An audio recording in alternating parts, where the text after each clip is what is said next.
Olá, muito boa noite, eu sou Lauro Lima, nós estamos no Ponto e Contraponto e no programa de hoje nós vamos conversar com o advogado Andrés Pinto, que é presidente da Associação Nacional da Advocacia Criminal de Alagoas, ANACRIM. Esta semana, inclusive, a categoria comemorou o Dia do Advogado, a Semana do Advogado, e levantou a discussão sobre as recorrentes violações de prerrogativas dos advogados criminalísticos por servidores públicos. Como é isto? Para entender, nós vamos saber a partir de agora, nessa nossa entrevista. Andrés, muito boa noite, seja bem-vindo aqui ao nosso Ponto e Contraponto. Boa noite, Lauro. Boa noite a todos os telespectadores. E será um prazer. Vamos aqui dialogar, vamos ter aqui um papo super agradável e vamos esclarecer à sociedade como um todo o que o perfil do advogado na atualidade exerce, seja na área criminal ou eventualmente em demais áreas. Vamos começar, portanto, pela área criminal. Quando a gente fala em prerrogativas, né, dos advogados criminalísticos que estão sendo aí, de alguma forma, ou não respeitadas ou até de alguma forma abusiva, né, por parte de servidores públicos, nós estamos querendo dizer exatamente o quê? Vamos lá. Para entrarmos nesse contexto, Lauro, primeiro nós temos que trabalhar algumas figuras. Primeiro, quando se fala de prerrogativas, está a se falar de um dever, de um direito, e não de um privilégio. É que se frisar, num primeiro momento, que entre, muitas vezes, o acusado e a barbárie está um advogado criminalista. Esse é o primeiro ponto, que é fato. Segundo ponto, o que a prerrogativa ela visa? Ela visa assegurar uma defesa em sua plenitude. No jogo jurídico, nós temos um juiz imparcial, nós temos um promotor que representa o Estado mediante a sua acusação e nós temos a defesa daquele acusado. Não estou ainda debatendo se ele é culpado ou se ele é inocente, mas estou falando da relação entre os três. E pela lei, essas três figuras são exatamente iguais. Iguais. O Estatuto da Advocacia, o Estatuto da Advocacia, no seu artigo 6º, ele prega a igualdade entre todos os atores da trama. Eles são iguais em todos os aspectos. Então, como o advogado só tem para guerrear a palavra, ele precisa das prerrogativas que assegurem a ele o exercício da advocacia. Porque há uma frase que eu gosto muito de um doutrinador, Eli Lopes Meirelles, que ele diz o seguinte: o Estado é reconhecido mediante seus agentes.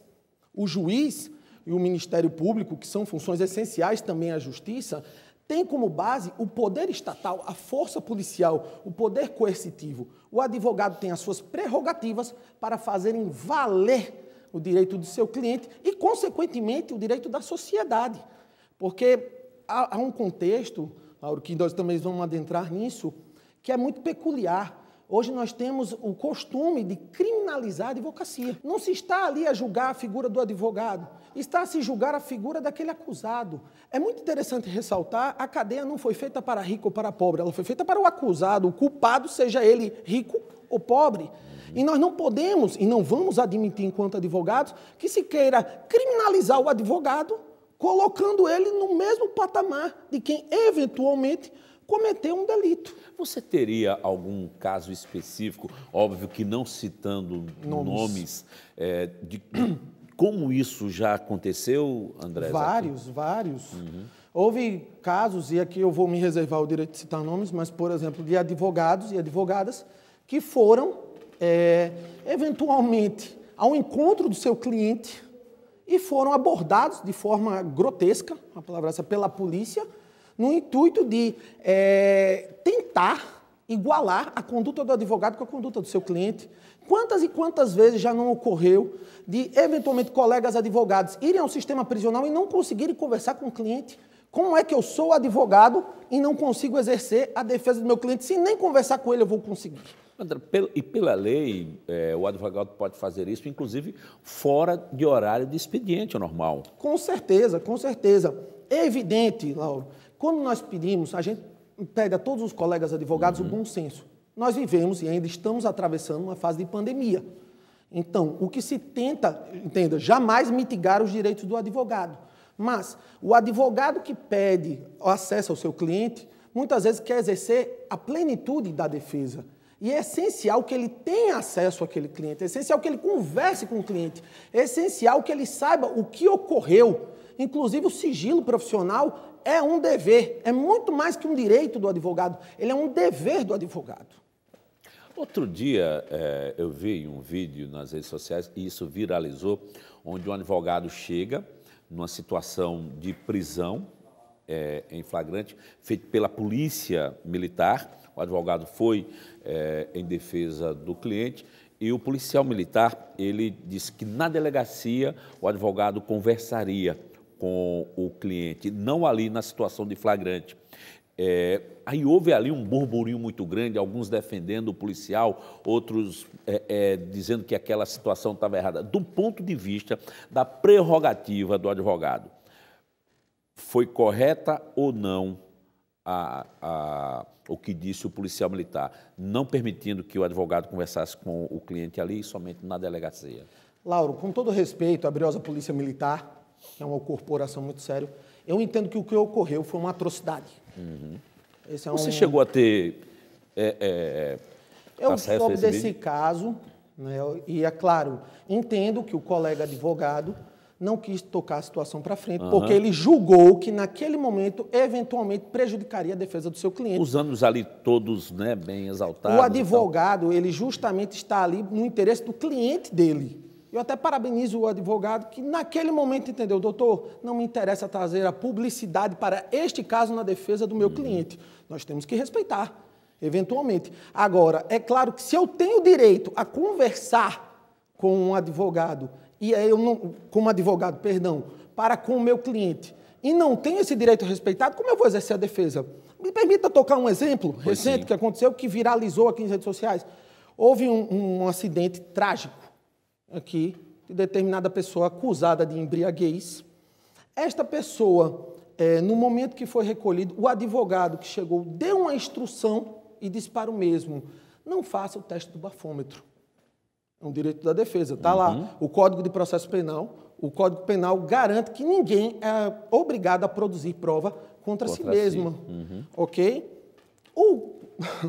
O policial, na hora, usou de palavras pejorativas que, por respeito ao nosso público aqui, eu não vou mencionar, xingou o advogado e quase que prende o advogado. Isto é um absurdo. Isto não pode ocorrer.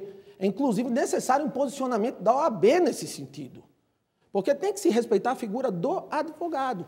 Nós estamos com outros casos, teve um que foi muito polêmico agora, acho que foi no estado de Goiás, ou foi no centro-oeste do país, num advogado que foi agredido por policiais. Na defesa de um cliente. Renderam, e ao meu sentir, aquilo é tortura. Os policiais de um grupo especializado espancaram a plena luz do dia. Eu vi esse vídeo também. Então, o que acontece? Se não houver uma medida urgente no sentido de coibir isso, como é que vamos poder exercer a defesa? Porque, enquanto estão taxando advogados de bandidos, eu espero profundamente que amanhã eu, você, qualquer um de nós aqui do estúdio, até eventualmente os nossos telespectadores, não sejam amanhã julgados por esse direito penal que, nesse momento, a sociedade está defendendo. Isso é muito complexo, isso é muito complicado. Por isso que a gente precisa de toda uma classe unida. A associação existe justamente para isso. Ela é um reforço quando a OAB não consegue complementar um todo. Estamos a falar de mais de 1 milhão de advogados no país. Em Alagoas, quantos? Eu acredito que, pelo último censo, tinha em torno de 17 mil. Não posso lhe precisar quantos estão efetivamente exercendo a profissão. Mas inscritos, eu acho que já passávamos dos 17 mil. E a média de advogados na área criminalística, Andrés? Muito difícil esse levantamento, Lauro, porque o que ocorre... Por vezes, um professor dizia algo que era uma frase célebre, e eu nunca esqueci, na advocacia você não vai fazer o que você quer, você vai fazer o que o mercado te impõe.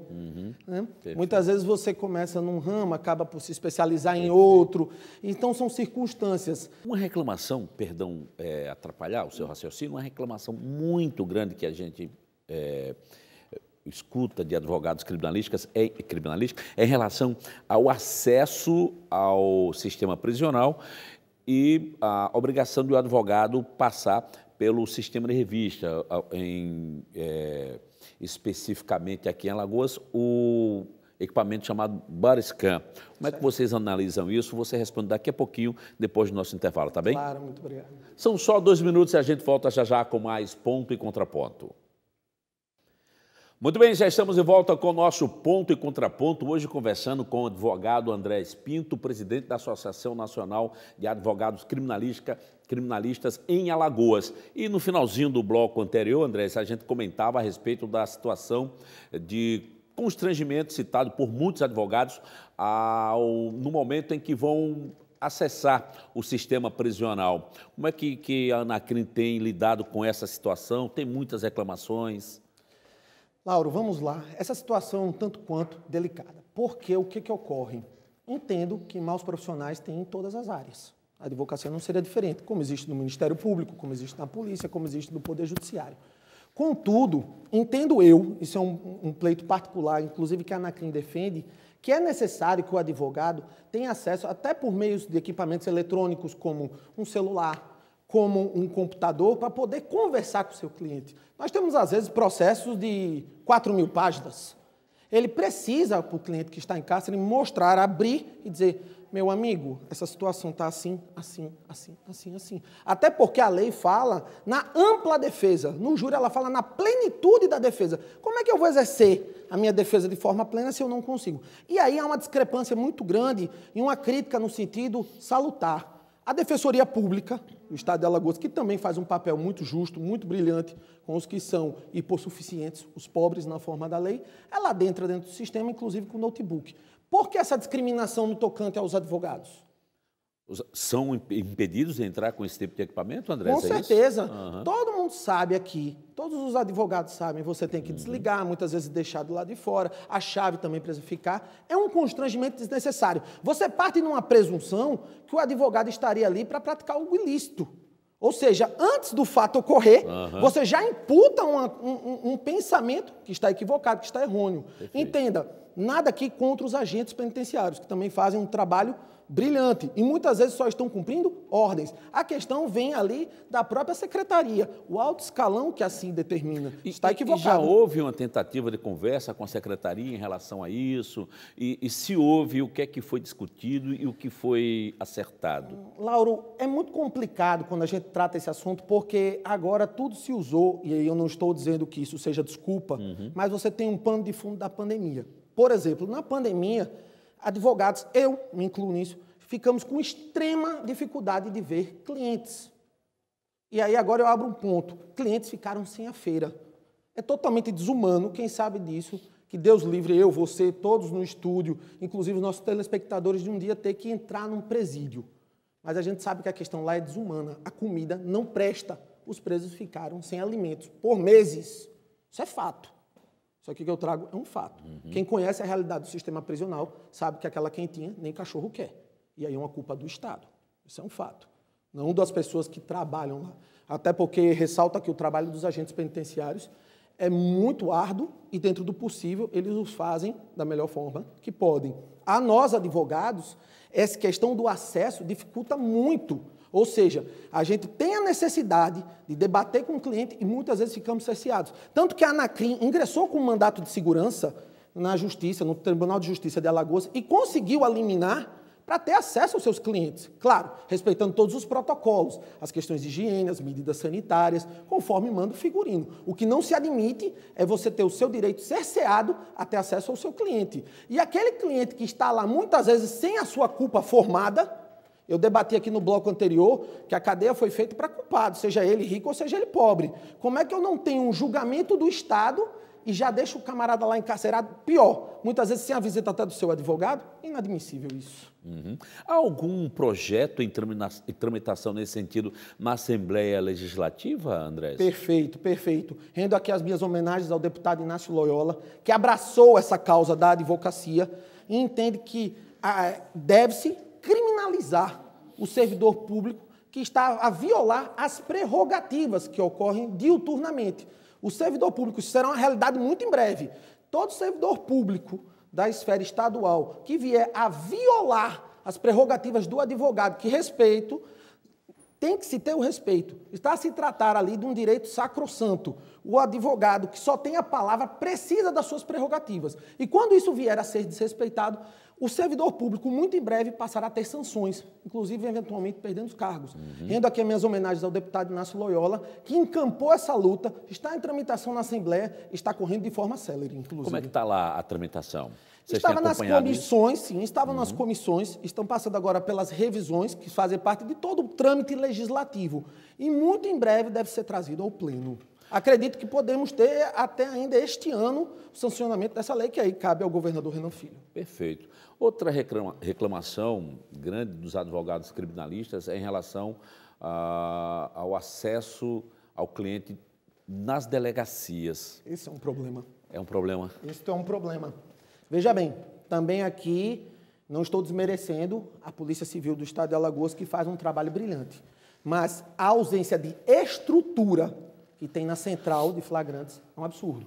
Nós chegamos a ter 3 delegacias simultâneas na capital. Isso. Ela não existe mais. Hoje só existe um espaço pequeno. Eram as chamadas delegacias de plantão, né? Exatamente. Hoje tudo se concentra em uma. E, novamente, eu não estou dizendo que isso é uma desculpa, mas o contexto todo é a pandemia, se reduz. Eu acho até pior, porque você aglomera uma quantidade absurda de pessoas diuturnamente dentro da central. Isso não ocorre só aqui. Eu vou lhe dar um exemplo. Em Penedo, a delegacia não funciona no final de semana. Estamos falando de uma cidade que tem algumas dezenas de milhares de habitantes. Quando ocorre algum flagrante lá, a pessoa é levada de Penedo a São Miguel dos Campos, mais de 100 quilômetros para realizar um flagrante.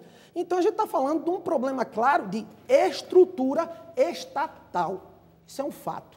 Não adianta a gente estar ali querendo medir uma força da polícia contra os advogados. Até porque todos estão ali trabalhando. Ninguém está ali uma madrugada numa central de graça. Ninguém abandona o celular. Você está efetivamente trabalhando. Precisa, sim, urgentemente, que o governo do Estado volte a abrir as delegacias, porque dinheiro para isso tem. Agora, o que falta é o interesse político nisso, que não ocorre. Então, além desse problema que você citou aí, que outros problemas o advogado encontra na delegacia de polícia? Quando nós chegamos na delegacia, no primeiro momento você já começa a ausência de polícia civil suficiente para um determinado atendimento.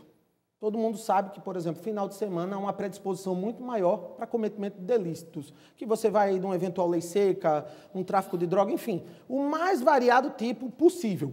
Contudo, quando você chega lá, muitas vezes você só tem 3 escrivães para registrar uma ocorrência, um delegado que muitas vezes já está soberbado contra o fato. É necessário aumentar o contingente para se dar celeridade.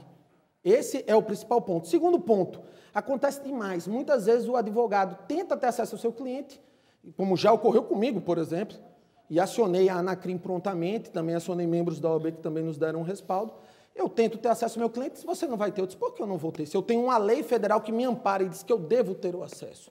Novamente, a Anacrim ingressou com uma ação judicial, um novo mandato de segurança, que garantiu, porque havia um acordo de cavalheiros no intuito de mitigar o horário de atendimento do advogado. E graças a essa medida, mandato de segurança, hoje todos os advogados, entendidas todos, a hora que você for na central, evidentemente que você consegue ter acesso ao seu cliente. Contudo, há que se ressaltar, não estou falando aqui em mitigar direitos, mas o bom senso. Você vai pedir justamente quando tem uma maior equipe, ou seja, durante o dia, para ter contato com o preso. Até porque, quando se trata da central, geralmente ele fica 1, 2 dias, 3 dias, Isso. Ele acaba subindo para o complexo prisional logo. É um bom senso que deve haver também dos colegas advogados. Isso melhora nas salas de audiência dos tribunais ou não? O problema é o mesmo, Andrés? Olha, é muito complicado quando nós falamos do Poder Judiciário, porque aqui na capital você tem uma estrutura melhor. Mas muitas vezes, em comarcas mais longínquas, você tem muitas vezes um juiz, um promotor, que não está todos os dias na comarca. E aí, quando ele deixa para fazer as audiências, porque acumula funções, você acaba por ter todo mundo concentrado lá no único dia fazendo todas as audiências. Ou seja, é novamente problema estatal. É necessário pensar em repaginar todo esse sistema. É isso que a gente, como Anacrim, vem pleiteando. Perfeito. É isso que a gente vem pleiteando, inclusive, pela OAB. Um maior respaldo para a advocacia, que, consequentemente, quem vai ser afetada de forma positiva é a sociedade como um todo. Que conversa maravilhosa, mas infelizmente o tempo chegou ao fim, André. Passou rápido, né? Passou muito rápido. Desculpa, eu estava empolgado. É isso mesmo, uma conversa empolgante. Obrigado por ter vindo hoje aqui para esse papo tão bacana, tão empolgante, tá? Obrigado, Lauro. Eu agradeço a toda a sua audiência, sou fã do seu programa. Obrigado. E de coração, boa noite a todos e muito obrigado pelo convite. Tenha uma boa semana. Muito obrigado. Boa noite e uma boa semana para você que está em casa também. Eu me despeço aqui, rendendo homenagens ao nosso parceiro comercial Fabricato Móveis. A gente se encontra no próximo sábado. Tchau, tchau e até lá.